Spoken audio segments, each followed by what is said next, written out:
Good evening and welcome to our Science Cafe. Our topic today is making the long dream of fusion energy a reality now. My name is Helen Liu and I'm the Programming and Partnerships Manager at Carey Library. And before we begin, I want to take a moment to thank the Carey Library Foundation. Their support enables us to bring programs like today's event to you. The foundation plays a unique role with the Science Cafe series and produces the content for these programs. I would also like to thank the Town of Lexington's Sustainability and Resilience Office, Lexington Climate Action Network, Mothers Out Front, as well as public libraries in Ashland, Dedham, and Stowe for partnering with us on this program this evening. This program is being recorded and will be posted to the library's YouTube channel. We are running this in a hybrid format, so if you have any questions, if you're here in person with us, please raise your hand. I'll bring over a microphone. If you are online, please submit your questions to the Q&A. Jagesh Shah will be your host for the evening. Jagesh is a distinguished scientist with a background in biology, computation, and engineering. He is also a Lexington resident, former Carey Library Foundation board member, and the creator of the Science Cafe series. Jagesh, welcome. I'm now going to hand the evening off to you to host and introduce our special guest for the evening. Thank you, Helen. And this is my first one back live, so thank you for all coming. And thank you for people on Zoom as well, because yeah, it's a remarkable opportunity to be able to do this and be able to get to so many people. Exciting opportunities tonight. I know that many of you already know our speaker, but I'll do the requisite intro nonetheless. Professor Dennis Whyte is with us from MIT today. He's the Hitachi American professor in the Nuclear Science and Engineering Department. For those in the know, that is course 22. And yeah, so always can guarantee that that gets a laugh in Lexington.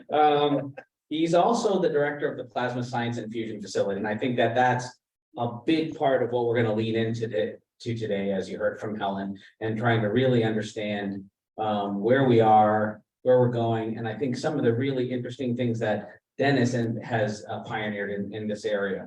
So we'll have time for Q&A towards the end, and as Helen pointed out, please do put your questions in the Zoom Q&A section as well. But people here, please do. There'll be some time at the end, so Helen will take care of that. I do also want to thank the library and the foundation again. Yeah, again, without them, this doesn't happen. I also like to thank our little Science Cafe group as well, that is, really put together many of the programs and reaches out to all of our distinguished speakers to make sure that we have a vibrant program for you. So with, in most of these cases, I know a lot of you are going to run right to fusion, but I'd like to start where Dennis started. What were the beginnings then? It's like, where did you grow up? What were some of those early influences that brought you to science? And then, from there, we'll get to, I think, what a lot of the other people want to hear about. Yeah, so where I grew up is you take a long plane ride, you drive for 4 hours to the middle of nowhere, then you turn left and go for another half hour. So it was a remote town in rural Saskatchewan, Canada. So the best way to describe, which is a wonderful place to grow up in many ways, of the things that really influenced me. My family were all farmers, and it really was an aspect of that you really had to be able to figure things out for yourself. That was what was taught to me from very early on. My father also had always a technical bent. He both ran a farm. He had two jobs at the same time. Both ran a farm full time, but also was basically the lead technician for the phone company that served an area. I think he figured out in his lifetime he drove over 2 million miles. That tells you how long the distances are right there. So there's a big influence that came in there about self resilience and being multitasking, I think, which is a big part of it. And then the aspects of the science, it was just innate, you know, I love science, like from the moment I can remember, you know, on this thing. So it's interesting, actually, I feel like I should be whispering this right now. It's funny, I see the books around, and we had a small library in the elementary school, and I think I read every science fiction book like 4 times in that library, right? And it was, and I begged my dad actually served on the, was the chairman of the school board in the small place, and because he got access to excess books, he bought me high school textbooks so I could start teaching myself like quantum and things like this. And it was interesting. There were some challenges around it. Like I begged like any high school teacher, please teach me calculus. Like I really wanted to learn calculus, and it's like no one knew what calculus was. So my dad got me a textbook, and I taught myself calculus.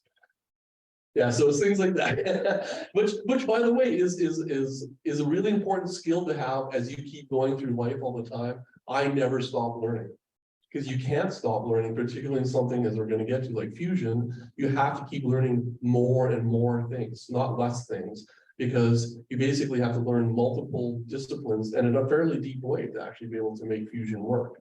So it's one of the best parts of my job. Actually, I never stop learning. Well, I think I think you'll get a lot of agreement in this audience because they're here in many respects. But I think that the resilience and learning on your own, and I have to say, learning from textbooks, that's an old skill. That is a skill that I have yet to see kind of picked up. But Khan Academy is not bad. You know, they don't do a bad job. So as you kind of moved on, I mean, so I think, you know, you did your undergraduate work at the University of Saskatchewan. Anybody who's caught his video, the YouTube video of when you went back to the University of Saskatchewan, that's a fantastic talk. And I'm gonna evoke some of that this evening. But you know, what was that like? So now you're going from a small thing, and you just alluded to it a little while ago when we were talking about what was like to now be in a place where they were unleashed information on you. It was a kid in a candy store. I mean, the fact, and it's interesting because I didn't really think I was going to become a professor. That wasn't really my goal. It was just about the aspect of what a university is and the openness to knowledge and discovery. That was like, I was like a drug addict, you know, on it almost as well too. And about being around in a place that learning was valued. Was amazing, and it's interesting. Saskatchewan's a very, you know, small place, only like 1 million people. The province is bigger than Texas. This tells you also, but it had all those things. Like learning is actually a critical part of the success of that place, and I got a wonderful education despite the remoteness. Well, I mean, we talked a little bit. Again, you have a biased group up here, 2 Canadians that went through the undergraduate system there, and a good deal of certainly my upbringing was that it was very equal. You know, it didn't matter which university you went to, they were really outstanding. You were going to learn a great deal. And I got scared when I came here for graduate school. I was like, oh boy, I'm coming to these meccas. And we could have a whole discussion just on this. So the topic really is I really love the Canadian education system. I actually wish we would, in many ways, this sounds strange from an MIT professor, but I think we have a very broken, actually, collegiate system in the United States. It's way too tiered.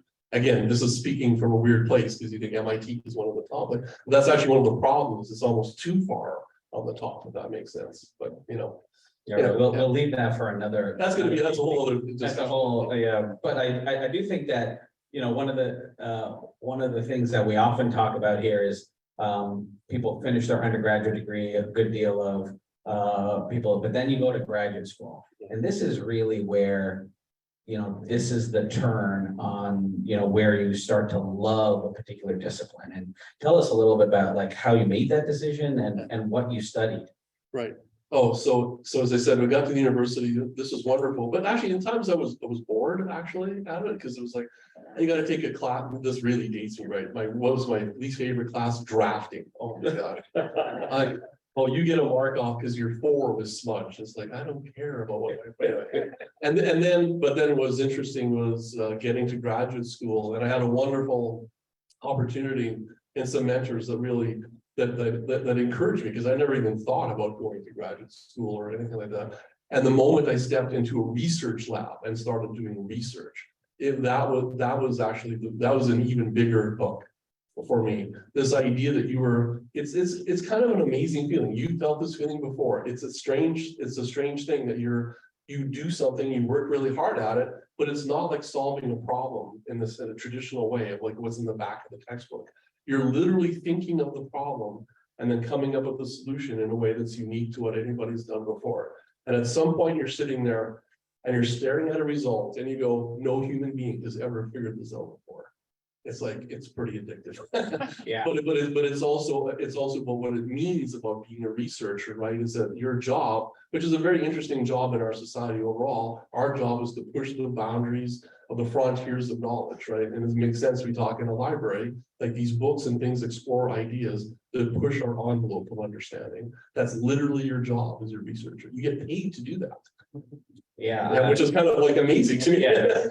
My PhD advisor used to tell us, like, you have a job where they give you a different Rubik's Cube every day, Yeah. and you have to solve it. And so make sure that you understand how special and It's a and privilege. exciting that is. Yeah. But it is the case that, as you become a researcher, it's a very different foundation that you're on. You no longer have this, well, if I don't get the answer, I can look in the back of the book. Yeah.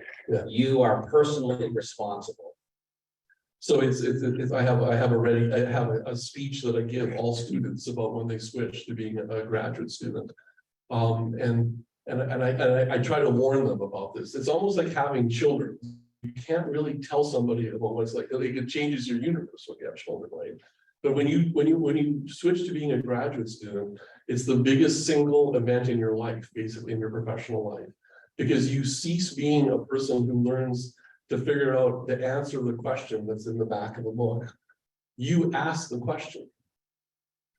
You ask the question, and there's nobody who can answer it, right? It's just like that fundamental switch is so fundamental and is often hard for people to actually get over the hump. It's not for everyone, right? Because it can be very frustrating sometimes to do it, but it's also in the end, that's what I say, our job is to ask the questions nobody's even asked before, let alone answer them. Yeah, and I mean, I might even connect this back to your early upbringing when you had to be resilient and come up with things on your own. Because, a good deal of the book learning that we do, people get graded on things that they know. Yeah. Now you're graded on things that nobody knows. Yeah. And your job is to figure it out. And I think that takes a certain something. And so we're delighted that you took this path. Now, if we're going to turn to fusion. So now this is, a particular time. Fusion has been conceived for many years. But the question is, what brought you to this problem? And, at the time, it was a hard problem. And maybe, we talk about you and how you got attracted, and then we can talk about why it's a hard problem. Yeah. Well, I mean, why did I pick that research? I mean, a bit of it was, it was interesting. I remember going into the library at the University of Saskatchewan, and there was a Scientific American, and there was a picture of an experiment that was being built at that time at Lawrence Livermore National Academies in California. And it was fascinating to me. Like I looked at this, I said, what wild thing? It turned out to be a magnet, actually. So I thought you'd be interested in. There's a yin yang magnet actually from there. And I started to look at this, and what really happened was that I kind of got hooked by a traditional class that was talking about fusion and things. I took it as an undergraduate. And this is the pathway that led me into this. The moment I started working in the field, it was apparent that this was it was a good combination for me.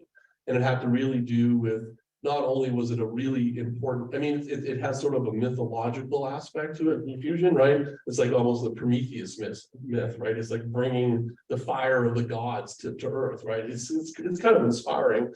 But then once you actually get to start doing the research, it was so incredibly multidisciplinary and widespread. Like, it was clear that I was never going to get bored as a fusion researcher, right, of this. So to me, it was like, I get to do research, I get to actually have a chance to learn a lot of really different things. And it's to a thing which seems really cool about bringing this all to bear. Now, what's interesting is that as my career went on, this little thing called climate change came around. And what happened was that the sort of the compulsion basically towards getting something really important towards solving climate change, it became apparent, more and more that something like fusion, could be that. But the problem was we weren't getting there, on the right time scale, right? So it's going to go. Yeah. There's another comment. So, I mean, for many, I can certainly speak to, the children I have, they are keen on some of these solutions because they would say, dealing with the problems that we've given them, with respect to climate change. But you got excited about just the science of it, and then talk about multidisciplinary. Suddenly now you have to deal with a variety of other pieces of this, not just the science, but also the policy. And we'll talk about the policy, but I do want to make sure that we get to, the power of the universe. This is a term that he uses in the Saskatchewan talk, which is why is fusion hard, but why is it so compelling? Right, it's so compelling because you stole my line. You stole my line. That's the power of the universe. So it's the power source of the universe. It's actually what makes all life on Earth impossible, and all life possible. It's because fusion is the process that powers stars, including our own sun. So it uses the most abundant element in the universe, which is hydrogen, which is basically the creation at the Big Bang. And what are stars? So fusion occurs naturally in only one location. It's actually in the centers of stars, because they reach the special conditions necessary to actually allow the fusing or the fusion of these lighter elements, and it changes it into a different element. It primarily changes into helium. And when that happens, it releases staggering amounts of energy. And what I mean by staggering amounts of energy, it's roughly something like 20 million times the amount of energy that can ever be released in a single chemical reaction.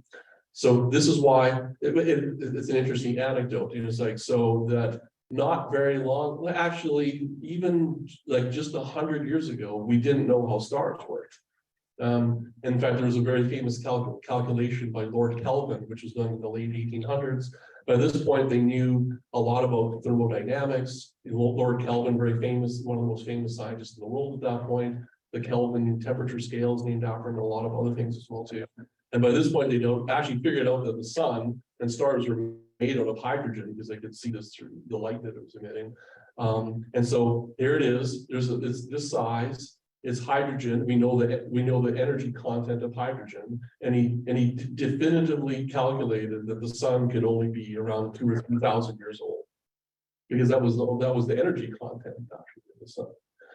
And the mistake in that was because they didn't even know about the nucleus, and they didn't know about such reactions. So this is why this anecdote is a good one, because what it tells you is that, oh, instead of the sun working for 2,000 to 3,000 years, it works for about 10 billion years. And the reason for this is this enormous sudden jump that you get, literally a quantum jump that happens, that when you rearrange elements, you get this factor of 20 million times larger, and basically 20 million times the 1,000 gives you your billions of years. That's why you want it on Earth. And it's because the fuel is everywhere. It's essentially free, right?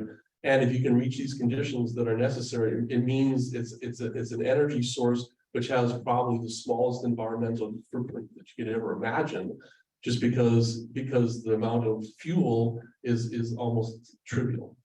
And what I mean by that is like, so imagine powering, what's the population of Lexington? 30,000 or something like that. It's small. Maybe we'll pick more like Cambridge or Boston or something like that. So a power plant that would power Boston at any given time, the amount of fuel that's actually in the device powering, making hundreds of millions of watts to power an entire city, there's less than a gram of fuel inside of the device. It's kind of like, I know this science, and it's still amazing to me, let alone, right? And so this is why. So it's been sitting there as and these are calculations that I had a board I could show you, come look at my class things online. You can basically do these calculations really simply and it just really comes from that fundamental fact of the energy gain that you get from these reactions. Yeah, so that, I mean, the power of the universe, that's what got me. right? So that we would be able to bring that to the earth. But it's hard. It's hard. So, Well, it's hard because, so what are the special conditions at the center of a star? So the most extraordinary one and the one that's the hardest to conceive is about the temperature that it's at. So when we look at the sun, we go, oh, look at the hot sun, right? Oh, the hot sun. The thing that we see as the hot part of the sun is the coldest part of the sun. That's the surface. It's at a meager 5,000 degrees. The center of the sun is about 20 million degrees. And that's actually the temperatures at which fusion really starts to occur at a significant enough rate that you can actually do it. And that's why it's the only, as I said, the center star is the only place that naturally occurs fusion, because it requires these extraordinarily high temperatures. So we have to recreate those temperatures on Earth, but in a way that doesn't, obviously in a way that's different than a star. And the reason that it's hard is that getting things at a high temperature like this means that it has to be contained or confined in some way. And the reason, and you probably haven't thought about this, like why aren't there small stars? The reason that there's not small stars is because the way that it confines itself is through its own gravity. So it's basically its own weight that is basically pushing down. I mean, we think about the extraordinary forces, of course, which are pushing down that make like the center of the Earth, right? These are extraordinary pressures. So the sun is even bigger than that. And what you're doing is that the gravity, its own gravity, won't let it basically the stuff escape out of there, so it stays hot. So we can't use it on Earth because the gravitational force is just much too weak to do that, and it requires something the size of like the sun to make fusion work. So we have to replace it with a different confining force that basically allows that to happen. yeah, so those confining forces, and many will have seen, the donut, Yeah. some of these early, structures to be able to do this. And I think, maybe what would be good for us is to really kind of talk about like, what is that confinement? How do we get that confinement? And, I think what we need to do is we need to figure out, or we need to have you take us to the solutions that you're coming up with, because they kind of deviate from kind of the classic approach. Is that? Well, it does and it doesn't. So like the device that, so when you're talking about my going to grad school, when I went to grad school, I worked on a device that was built in Canada that is a particular configuration. So what we use in the end is the electromagnetic force. And we use electromagnets to make the confining magnetic field. And this works because the particles that are at fusion conditions literally feel a force from a magnetic field that is present. It's actually like a pressure which is being put on, but it's an interesting one because it's not a pressure like of me pushing against this table. I build the electromagnet out here, you can be very distant, and it makes a magnetic field that penetrates into the fuel and it pushes on it, but it pushes on it without physically touching it. So it's if you've ever you can see this with permanent magnets, by the way. If like you flip one towards your fridge, it'll like jump towards the fridge. That's the action at a distance that actually comes from a magnetic field. So we do those just on a much larger scale. And in the end, we actually exploit the nature of the fact that force that I talked about, that pressure, it's really best to think of it as a pressure because it's like a confining pressure. That's not gravity. This scales very strongly with the strength of the magnetic field.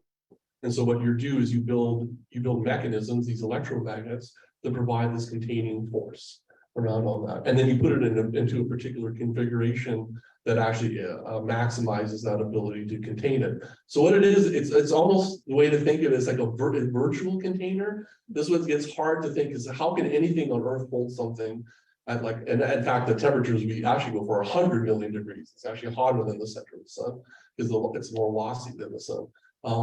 And the way that you can't do that with a physical container. You actually have to do it with this virtual container, but it's actually exerting a physical force on it. So the way that you're sort of tricking the thing, it doesn't know it's on Earth, basically. That's really what it is, right? It has no contact with anything that's at room temperature. But the moment that it contacts anything at room temperature, it gets cold instantly and all fusion stops. But this is also one of the, so besides the fact that it's very environmentally benign because the fuel is everywhere and it doesn't create long-lived waste, the other part is that it's intrinsically safe, which sounds weird because you go 100 million degrees, doesn't sound very safe, but it's safe on Earth. because the moment anything intrudes from Earth, which is at room temperature, it just cools it down and all fusion stops instantly. So, yeah, so So, safety. so that's actually what makes it hard, by the way, Right. is that it's Right. really hard to keep it going, actually. Is the- Right, so is it fair to say then that this electromagnetic force is really taking the role of gravity? Yes. Right, it's Yes. really creating that same pressure that would be generated by mass of a sun, but now creating, you know, in this confined field. Yeah. And in this field, you know, you're not just putting you know, at those temperatures, you know, kind of what we learn as the three states of matter don't apply. That's right, because it's in the fourth state of matter. So it's in the plasma state. Which is, What? So that's the name of what I'm the director of. By the way, so it's like, can we please go through this library and find every science textbook that says there's only three states of matter and fix this? I don't know. Teach this in school. Okay, because you're familiar with the three states of matter, right? Solid, and you heat it up, it becomes a liquid, and you heat up a liquid, it becomes a gas. But when you take all gases and you heat them past about 5,000 degrees, everything turns into a plasma. And it only constitutes around 99% of the universe. So I'm not sure why we don't have it in the textbooks. But it's literally a different phase of matter. And because it behaves very differently, it's so hot that what happens is that the constituent atoms actually are being pulled apart. And what happens is that particularly the electrons, which are the negative charge, are pulled away from the other ones. So all the particles have an electric charge, which fundamentally changes the way that they interact with each other. And, you know, so we don't do this because plasmas don't really exist very commonly on Earth, only temporarily, things like lightning strikes and so forth. But all stars are plasma. So that thing that you see, like if you ever see a picture of the sun and crazy solar flares and things coming out, that's all plasma science. It's a discipline in and of itself, actually, as well too. yeah, and then in that, you know, just to, you know, connect it back to the, I imagine that's how you can use the electromagnetic fields. Because Exactly. you have these charged particles, and the charged particles will respond to the force that's generated. Exactly. So if it's a gas, it won't do that because the particles don't have charge. When it becomes a plasma, you can contain it with its magnetic fields. Yeah. And then you asked about the path that we were taking. So, you know, so the key thing to remember is it actually has to do with that pressure and that force. So the stronger you can make that pressure, then the more, basically the more stable, but better to think of it, the better confined actually is this plasma, because you're pushing back against it harder, essentially. Because once you heat it up, it actually wants to expand and hit things that, you know, touch things at room temperature and cool down. You have to basically push it back against that. So when you make an electromagnet, the key thing is the strength of the magnetic field. I'm not going to go into the equations that set this, but basically to note is that this does get, when you let an MIT professor, you get a little bit of math. Okay, so it turns out that pressure scales like the strength of the magnetic field squared. So this means you multiply it by its own value to get that strength of it. So what does this mean? What it means is that if you double magnetic field, it's 4 times, because it's 2 squared, 2 times 2, it's quadruple actually the amount of pressure which is on it. So what our team realized was, so fusion had been worked on, and in fact, these conditions, which sound like science fiction, like 100 million degrees and all these other things, had actually been achieved in the laboratory already, including in our own experiment at MIT, right in the middle of the MIT campus, in a plasma which is, you know, about the size of this table. The center of that plasma fuel was 100 million degrees, contained by some of the world's most powerful electromagnets, which is around on that. So that part worked, like we knew about that. What wasn't working was figuring out how you would be able to make a strong enough force, but also make it an attractive power plant. And the secret to that is you must be able to make produce this magnetic field without consuming large amounts of power. So our experiment at MIT was a good example of that. It was a spectacular science success. I mean, can you believe it was like the hottest place in the solar system, actually, when we turned it on. It's pretty cool, right? Pretty hot, I guess, right? But it was to power the electromagnets, which requires electric current. It was consuming over 200 million watts of electricity. So it was basically like the power consumption rate of the city of Boston, you know, to be able to do that. So what we came up with, this was all known, and what we came up with was we basically coupled a technological breakthrough that came from another field and coupled it with our own expertise in building electromagnets. And what we came up with was a plan that basically would be able to vastly reduce the amount of power consumption that was produced by these very strong electromagnets by making it so-called superconducting, which is actually literally what it means is that the electric current faces zero resistance in the electromagnet, and so theoretically the power consumption goes to zero actually at that point.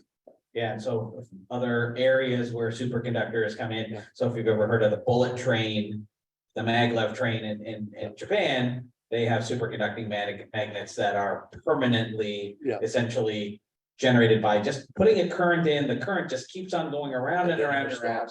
And it has no resistance. Because it has no resistance. And so you guys took advantage of that technology to build a confining field using, and what are some of the challenges with that? I mean, these superconductors. Right. So the challenge of that is around the superconductor material itself. So it turns out one of the other features, by the way, or another thing that most people have seen a superconducting magnet is an MRI machine. So that big tunnel that you go into, that's actually a superconducting magnet that's around you, that's producing the magnetic field, which allows the imaging actually. So those devices themselves are extraordinary. Like those magnetic fields are on for years and years without actually consuming any electricity.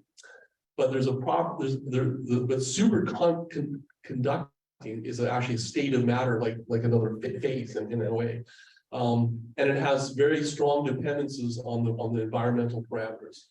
The one that it's most famous for is that it only exists at very, very low temperatures. So these are temperatures which are close to absolute zero. So this is like near minus 270 degrees Celsius, right? And that, in fact, those ones in the MRI machines are only a few degrees above absolute zero. So this requires a difficult technology, or challenging technology.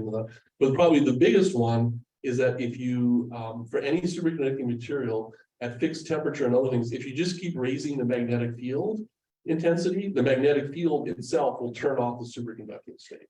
So that's very bad because we love magnetic field for the confinement of the plasma, but we cannot allow it to basically not be superconducting. And that was the breakthrough that had happened. In fact, it's like scientists aren't supposed to believe in miracles, but it was almost like a miracle. This material actually was not only extremely tolerant to high magnetic fields, it was also very tolerant to much higher temperatures as well too. And here, when I mean high temperatures, it's not like close to absolute zero, but temperatures like 70 and 80 degrees above absolute zero, which is still relatively cold. But in physics terms, this is just a totally different world, actually, being able to do that.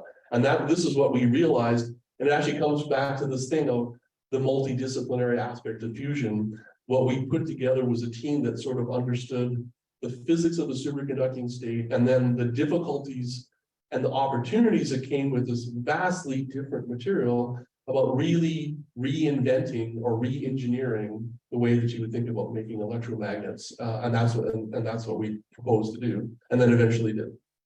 Yeah, so I mean, this is spectacular. I mean, it just, I'm waiting for somebody to think about the Moore's law of superconducting at some point, because what we just hear is these increasing temperatures, these so-called high TC superconductors, right? Where over and over again, one day we're just going to build a material where it works at room temperature, and and then more advances those advances will keep coming. But and this is an interesting one. It was actually, in some sense, it's another part of being a good researcher, by the way. It's the intuition almost about knowing when something's ready to take a next step. And our team decided that, in fact, and this came from a whole bunch of circumstances, including the commercialization of this new technology. Like, if we would have tried to make the magnet like a few years earlier, literally the supply chain wasn't there to actually make this special material. So when you adopted this new material, and undoubtedly you guys are looking for new materials at the same time, but bringing that in allowed you to, was this part of the $100 million degree experiment that was done at MIT? No, so that's going to be the next experiment that's done. So the experiment that was at MIT used regular copper, cooled to low temperatures. And so what was clear was that we needed this new magnet technology to take this next step. And what was the next step? Which was, so we knew the science of this, what sounds again like the science fiction part was actually established science of making these very hot plasmas. But what was not in play was two things. There was two thresholds that we had not overcome basically in fusion. So one of them was actually making net energy from fusion. And what this requires is actually a minimum amount of fuel density and also this energy confinement time. So we've known this for a long time, and we really had inched up very close to the point where we were about to see net energy come out of the system. We would never surpass that. And so what it turns out is that requires some combination of size and strength of magnetic field. And so we devised a device called SPARC, which basically would use this new superconducting magnet technology to achieve that condition, which other teams had actually worked that out before as well too. But our device, because of this increase in the effectiveness of the magnetic field, was 40 times smaller actually than the thing that had been considered with the previous technology. So that's a big deal, because this means the access is when the plasma starts making net energy, it becomes much more like a star. Then namely, it starts keeping itself hot. It actually becomes a new kind of phase of matter again at that point. And we can all kind of understand this. There's nothing plugged into the sun. Like it's keeping itself hot, right, by its own fusion reactions. So that state can actually be achieved on Earth. And when we do that, we'll know two things: that the science of making a star on Earth works, which is incredibly exciting, but it's also that it's ready to be talked about as an energy source, because it's actually making energy gain as a whole system. The second one was there was no foreseeable way, particularly based on the old magnet technology, that this would be economically competitive. So you could do it physically, and you could actually make the energy. You could even extract the energy, but this would be many times more expensive than any other energy source, including the renewables and things. So while it was an attractive idea, it was just like, that doesn't seem to work. And the simple problem was, because when the magnetic field is weaker, it turns out that the way that you compensate for this is to make the thing bigger and bigger. And the reason for this is bigger things hold their heat longer. Like this is intuitive to all of us. Like your bathtub stays hotter longer than a teacup, right? For this very reason. But when it gets really big, at some point that just becomes too expensive to build, and then you can't basically make electricity or energy fast enough to pay it back. So we tackled both of those problems simultaneously, which is that namely what we could do with this new magnet technology was not only make it access to this new science state, but we could realize the dream of what we want all to see, which is fusion being used as in a commercial entity to actually put power on the grid. And for that, it has to be cost competitive. And because of that factor of 40 reduction in the size and the cost of the device, when you work through the numbers, it says this puts it within reach as an economic energy source. So it was ambitious because we're really trying to solve two major problems at the same time, which is namely advance the science, which we need to do, and advance the commercialization actually of this new technology. And that's actually why we started a company, Commonwealth Fusion Systems, that we launched out of it. It wasn't just, I mean, part of it was to raise money, because that's the one thing that companies do well, but it was also to realize the dream of that fusion's difference in the world. If it just stays in university laboratories, it's going to be really amazing science. We're going to have lots of great students, and I'm still going to be thrilled to do it. But to make a difference in the world, you got to have a company that's going to build products, and we're going to have a lot of people use fusion energy to make a difference in climate change. So we try to realize both of those at the same time, and I think we've done pretty well. Well, I think that's, what we described was that kind of when to birth a technology, right? That's how you described it before. And usually that's the serial nature of how we do science, is that you make the scientific discovery and then you identify the fact that, oh, there's some there. Yeah. Now I'm going to go. So that wasn't hard enough. So you decided to try to make it commercially viable at the same time, yeah. which is often kind of the real trick of being able to gain acceptance down the road, right? Yeah. Which is really, that's the only way to do it, is if you can make somebody believe that it's that it's gonna be effective. Yeah, and our timing was exquisite in some ways. There's a very famous quote in fusion that comes from Igor Tamm, who was he was actually a Soviet scientist who was one of the original inventors of this. And he was asked by a reporter, when will fusion be ready? And the answer was, when we need it. And it's a bit of a joke, but it's not. Like, the things that are about our timing was that everyone looking around and actually realizing we don't actually have technical solutions to climate change. Like, we don't. we don't have enough ways to make massive amounts of carbon-free energy, basically. And now it's very interesting, by the way, the last 6 months have also seen another uptick about the urgency of this, because it was the war in Ukraine. Is that it's not just about even climate change, it's about energy security for large portions of our Western democracies. And it's like, we have to figure this out fast. So that timing was really good. And it's interesting because it's kind of scary a little bit as well too about doing this. Well, because of the nature of how we have to do things. For example, there was a committee that was put together for the National Academies of Science, very, very prestigious. And they determined that it was going to take at least a decade to develop this magnet technology. And the reason for this is that you would take a serial approach. You would kind of break down the problem. You would solve this first part, study a little bit, refine it, go on to the next one. We just had to throw that out the window. Like, we were literally inventing 2 different kinds of magnet technology simultaneously inside the same team at the same time. We actually had to pick one of them as which one we would go forward with very insufficient information. Like, we were just riding by the seat of our pants, basically along this, which is an interesting one about what happens when you bring a startup company sort of ethos into an academic setting. It's like you just don't have any choice. You basically have to go fast, right, to make it work. And that's in fact what we did. It was an interesting 3 years, I have to say, right? So in the end of taking, instead of taking 10 years, it took 3 years. And actually, not only we developed one breakthrough magnet technology, we actually developed 2 in that timeline. So it can be done when you've got the right team. Yeah. and the right motivation. Yeah. Yeah, and so I'll use a word that you used before, and you have the right pressures. Oh, yeah. Right. So, what you described was,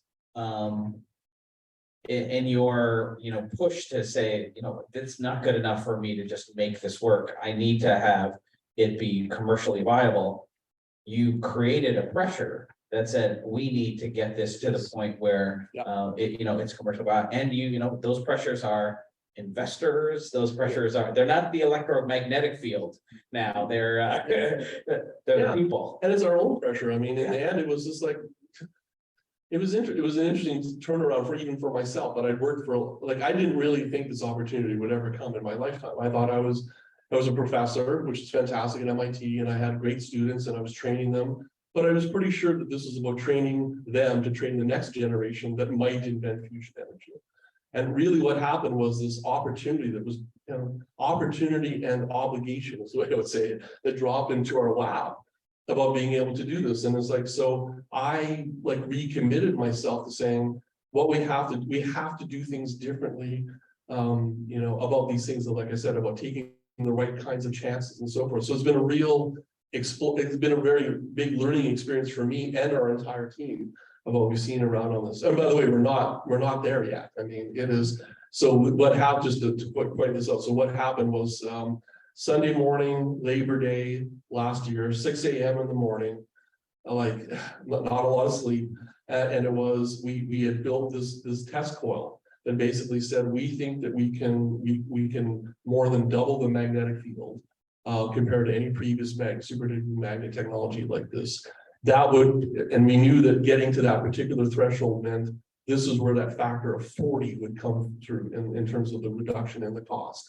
And so we sat there for a day and watched the field creep up and up and up and up. And it's like, is it going to break? Is it going to work? Is it going to think? Because we weren't even sure how to measure it, because no one had actually ever built a coil of this kind. So we had redundant measurement. It was a good physics experiment, redundant measurements. And then, at 6 o'clock in the morning on that day, it worked. And there it was sitting in front of us, like 20 Tesla. And just to put that into context, that's about 400,000 times Earth's magnetic field. This is a big, in fact, it was in a room about the size of this library, the test magnet. And that was the game-changing day, was that one.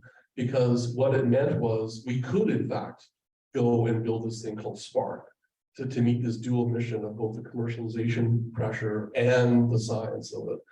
But it also meant that, it was also within our grasp of making fusion economically competitive. And that was like mind blowing. It's really something that changes you internally, because now this was not just even about delivering SPARC, it's actually about thinking, and why come and talk to things like this. It's about delivering the whole thing.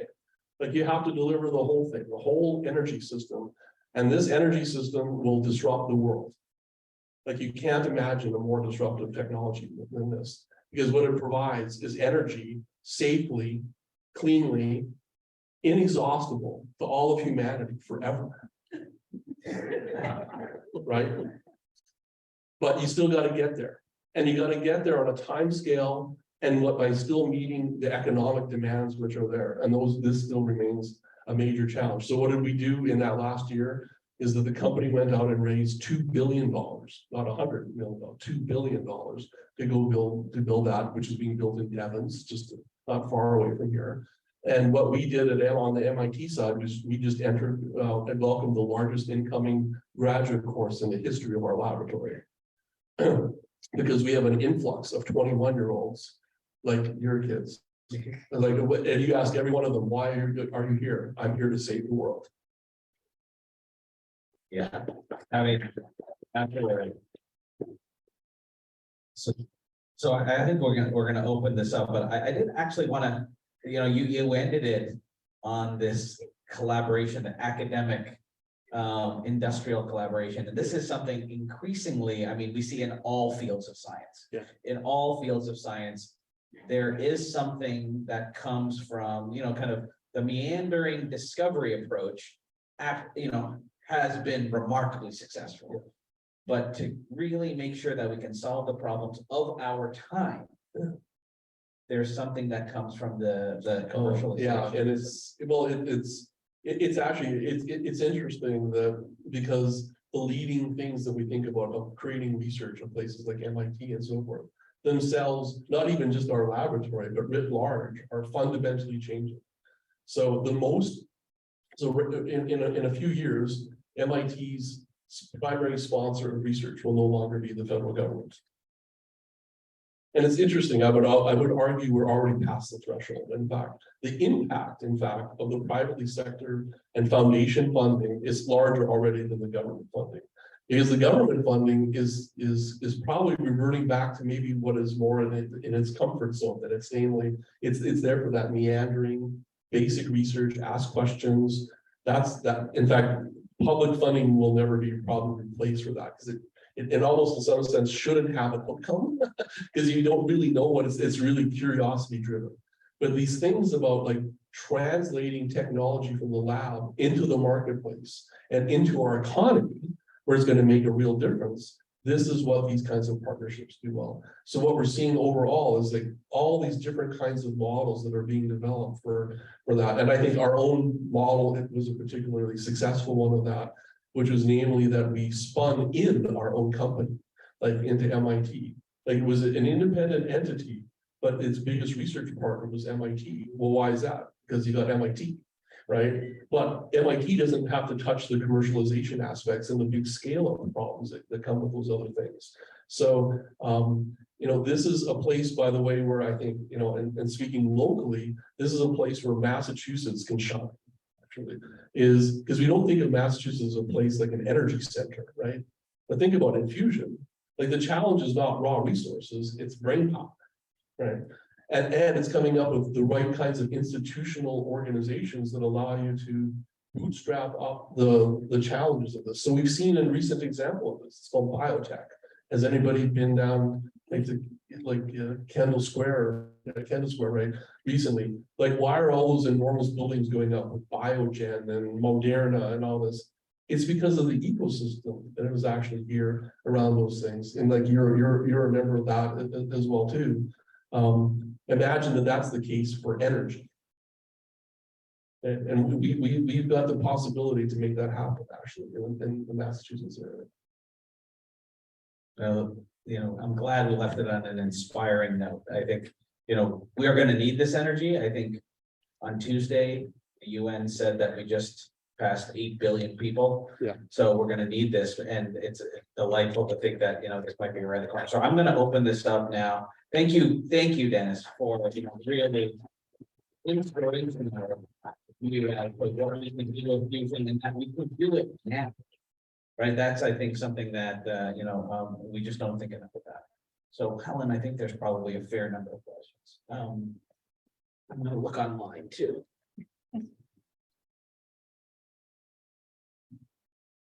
So let's say in 2 years, SPARC turns on, maybe another year after that, it starts doing actual DT fusion, and maybe another year after that, maybe it's Q=1.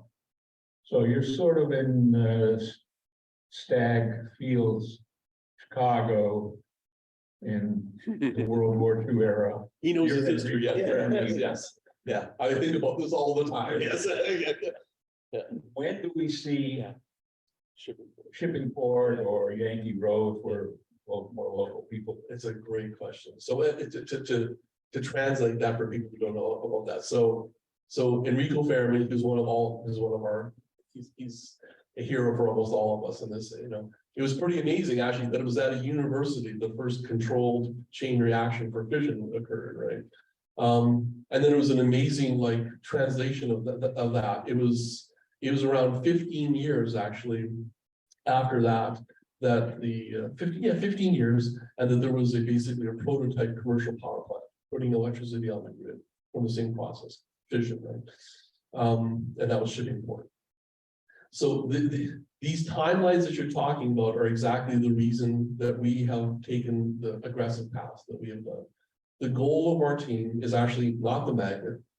It's actually not even SPARC. It is putting commercial power on the grid, right? So the beautiful thing about this one was that this goes back to the educational aspect.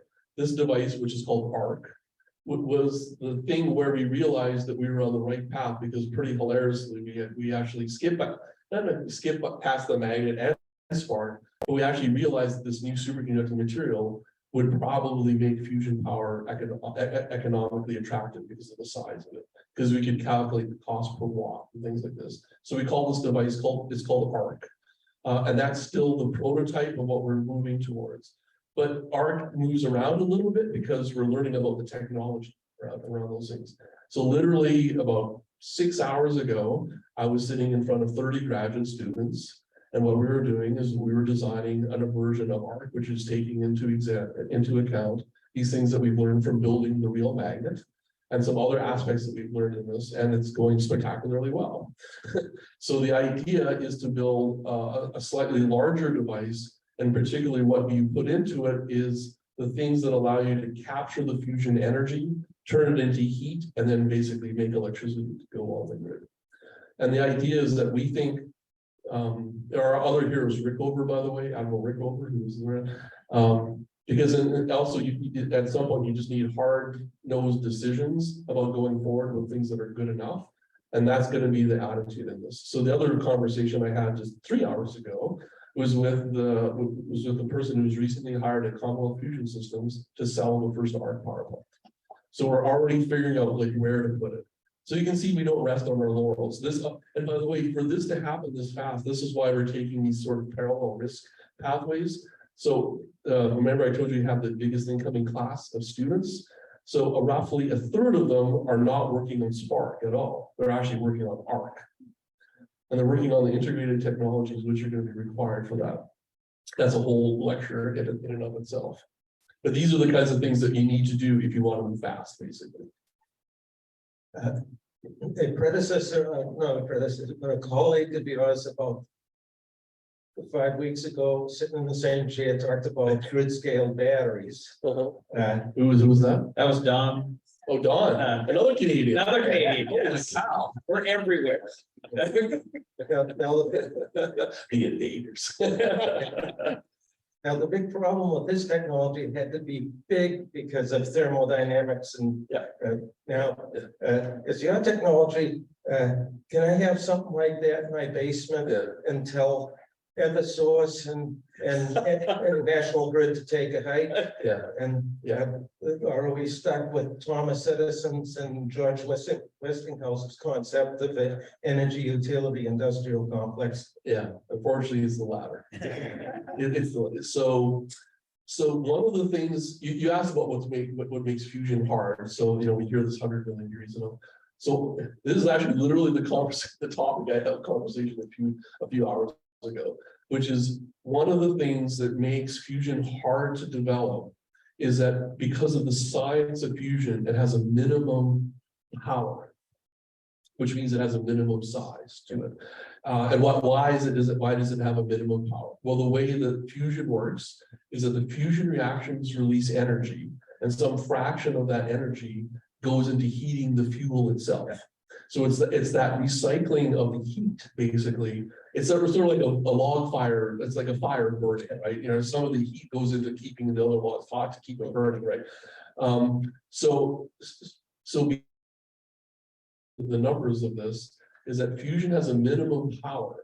And at some point, because the power is the heating, then the heating gets insufficient and then it gets too cold, and it kind of like the whole thing falls apart, basically. And so that minimum is probably around like 50 to 100 million watts. Okay. And this is actually, this is what has made developing fusion difficult, is because to get even, and what is that? Well, that is SPARC, actually. So SPARC makes about just over 100 million watts of fusion power, and it can get a high energy gain. But if it made only 10 million watts, it would have its gain would go to less than 1. So it's going to continue to be that because of that physics reason. This is also why fusion's taken so much longer than fission. The example of Fermi's pile that produced 1 watt, but it actually proved the physical concept actually of fission. Yeah, so maybe I think one of the things that we covered, and there's a lot of questions These are good online. technical questions. Oh, yeah, these guys are really, I'm not sure, maybe he still wants 100 million watts in his house, I'm not sure. But again, I think when you make the connection to fission, there is that question again of safety. And I think, it's worth spending a little bit more time on the fact that this basically falls apart. And that's part of the hard part, but also what makes it safe. And so, got a number of questions here around, how does the lower temperature actually turn off the fusion? And maybe just cover that So the lower, that's a nice easy question.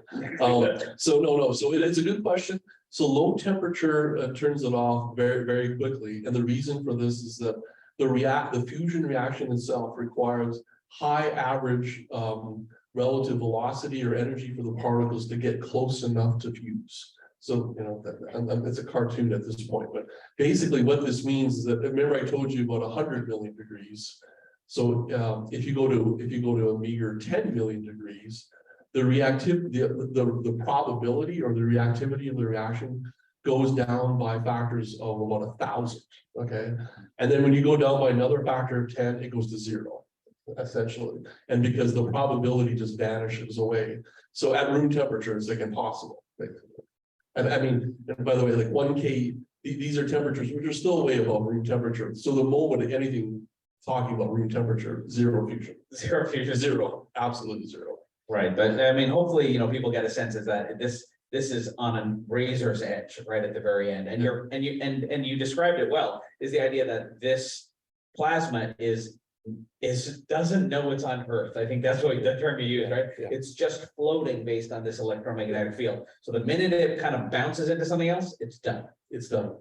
Yeah. And that's actually one of the challenges of it. That's a whole discipline within fusion, which is it's basically like flying like an airplane, right? It's just like it's sort of sitting on the teetering on the edge of stability. So you basically have to actively control it, which we've done, by the way, but it's pretty, in fact, you had commented, you had interviewed Professor Hutchinson, who was a real expert actually in this aspect of the control of the plasma. And in that experiment at MIT that I talked about, is that in the end, we had something that was like a 1 to 10 million degree plasma, like a few millimeters away from room temperature steel.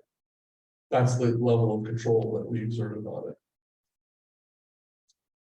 And there's a question out there. Oh, Hello. Hey. I'm wondering, so you've been talking about how you want to transition SPARC from the lab into like our economy, and I'm wondering what part of daily life you'd want to or your colleagues feel would be the best place to first implement SPARC, whether that would be like driving, how cars, housing, or like I'm wondering what aspect of daily life. That's a great question. So, so fusion go back to some of the definition of, because it's an important one. So fusion is an energy source. And it can do energy for everything, basically, because in the end, what it will do is produce massive amounts of heat. So this means you can actually use it to do almost anything that we use for all of our energy systems now can be adapted into that. This is a very good question, because it has to do with how fast can fusion be impactful, actually. So our present best estimate of that is that it's to produce electricity. So it's to produce it, and it's to produce it in a way that actually fits into the present grid system. So this is one of the really, and the question you asked is deep, maybe perhaps deeper than you think. This is one of the problems or the challenges of the energy transition, is that when you have very different kinds of energy sources like solar, they're actually not compatible at a really large scale actually with the present grid. In fact, this is why Professor Satterway is trying to figure out clever things about energy storage around those things. Fusion has the wonderful advantage that it is fully adaptable into almost any energy ecosystem that we have, which exists right now. And one of the problems that we have is not just making massive amounts of carbon-free energy, but how do we also, are we also going to like completely upend this incredibly robust and actually invested in already energy distribution ecosystem? It's like, you're going to do both of those at the same time? It's like, good luck, right? I mean, good luck both about the speed, but also, will you actually be able to economically carry it off? So the really cool thing that we're thinking about, and this is literally what my class is doing, maybe you should apply to MIT and then come be in my class about this. How about check out this idea? Because we kind of came up with this idea. So what do we really want to do? We really want to get rid of coal. Like coal is horrible for generating for a whole bunch of reasons. The way we mine it, what it means for pollution and so forth. We've actually figured out that we reduced the size of the fusion power plant enough that it's basically about the size of a large coal burner. So what about this? And so instead of building brand new plants to make a difference on the planet, what we would do is we would go to an existing coal plant, maybe one that's already shut down, and actually replace the coal burner with a fusion core in this. And then what you could use is all the things that you've invested in, which are not about coal, like the generators and the connections into the grid and all these other things, but actually allow you to implement this as fast as possible. And it probably also has an economic advantage. So my students were just showing me today the economic assessment impact of this. So this is what I think we're going to do, actually, honestly. And I think this will be a wonderful thing. The first day time that we replace a coal plant will be a great day. yeah, here. And in fact, it was interesting. One of my speculations was that it would excite a crowd like this. How do you get the power out of a closed environment, 100 million plus degrees Yeah. to a grid? Yeah, no, it's agreed. So, okay, this is gonna get more technical now, but I'll describe it real quick. So in terms of, so the kind of fusion that we used is that, so what is the fusion energy? The fusion energy is in the energy of the particles that are produced from the fusion. That's it. So there's two particles that come out. So the easiest way to explain it is about the one particular particle that comes out. It's called a neutron.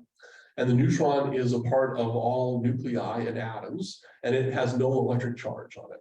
because it has no electric charge, it does not interact with the magnetic field, it does not interact with the plasma. And basically, if it goes out, if a neutron, in fact, there are neutrons hitting you right now, you just don't know it. There's one of the experts on it right there, Andrew. Hey, Andrew. And a neutron basically would go into into me right now. It would travel about like that distance before it undergoes a single collision. So it actually just like ballistically travels through me. This is very interesting. So what we do is we stick a material around it's inside the magnetic field, but it's not physically touching the plasma fuel. So it's separated by a small, thin barrier, basically. And what we do is that those neutrons come out and basically collide into the atoms, which are in that, and it's a special kind of liquid that we have. And what that does is it literally produces heat in there. And because it's then in heat in the form of a liquid, we basically pump the liquid out into a heat exchanger, and voila, there we go. That's how we get it out. So it's the steam engine fusion version of the steam engine. Yeah. All right, so actually, we're out of time, but do you mind staying for a little bit? I'm happy to answer. All right, so These are good questions. I wanna have people get released that did want to have might have something else to do, but Dennis is gonna be here. Let's thank Dennis again for wonderful evening. Thank you, and come on up. Thank you.